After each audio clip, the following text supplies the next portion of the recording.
Hi there, Jim Lee from the Fleet Office. Just going to go through your fleet hire invoicing. Now, there's one important element that comes between the actual contract being sent and the invoices being created, and that is the action of a stand down. Sometimes the stand down needs to be taken.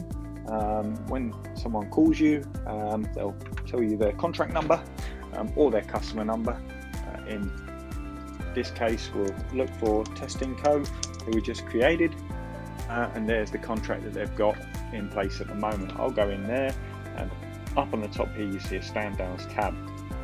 Now, a little bit different with this one because the contract hasn't actually started yet because we've only just created it, but we'll say that they're going to call in a stand down and they're going to put it in the future. We'll say that they're going to put a stand down in the 19th for the day, so we'll say they're putting the stand down in at 2 a.m. Until the 19th at midnight, whatever you want to say there. It's important that we get the time in there, and that is why it's critical that we got our time zone for the job in place as well. Now, the reason they can select here, this is an editable list. If you want to change this, just let us know. We'll say that the weather's bad on the 19th. Tim called. Perfect. You're going to approve or not approve in here. There are no stand downs at the moment. Once we press approve and we save, bearing in mind all of the assets on the contract will show here. Whatever amount that you put in, the pro rata reduction is auto calculated for you, so you don't have to do it. If it's on a weekly rate and you take a day, that's what the pro rata reduction appears to be, as you can see.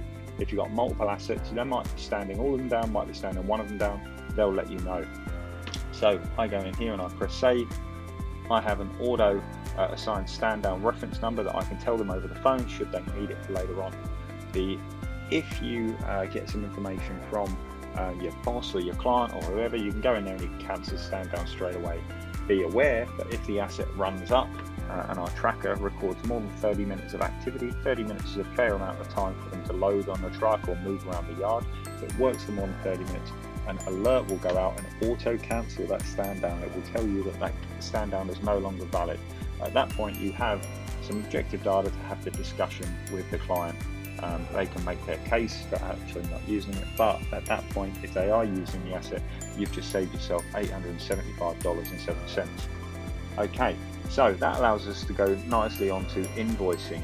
When we go to create an invoice, I'll just save that. Oh, nothing to save. I'm going to go into my invoices tab and create a new invoice for that particular contract. So I'll go add. Remember, our client is testing code. This is manually creating an invoice. If you have them set up to auto create at the end of each month, these invoices will be created and kept for you in draft.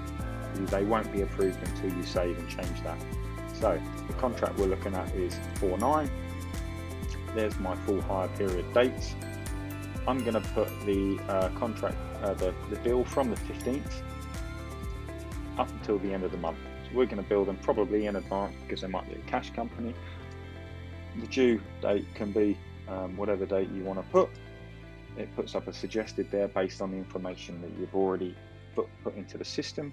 I'm going to say that it's approved. Now that I've got my key information in, it's actually gone ahead and it's worked out what this happens to be. So my number of units for the month is 2.29. We're going on weekly at the moment at $2,000 a week. That's my hire. I have added in the freight because that fell within the dates of this invoice period, and my stand down has come in as a reduction. Stand down, obviously, serial number is also there as well. It's an hourly because it gets broken down. We've got our unit cost is minus $41, giving us a total of $875.07 as previously displayed in the stand down section. Now I can go on and save this. I'm happy. I've now created my invoice. What I can do then is I can view or send it to the client. I can export it to a CSV, or if you are a Xero user, this can be moved across into your Xero accounting software so that can handle sending that to your client and making sure that the money is received via reminders and whatnot. Really easy to do. To manually create an invoice takes no time at all. You can mark it as paid, and you can actually manage a certain component of your invoice management through this platform as well if you want.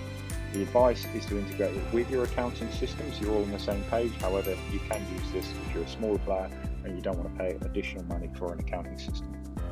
That's it for invoicing, and that's it for fleet hire. As always, if you've got any questions at all of any of the subjects we've covered, get in touch with us and we'll help you out. Thank you.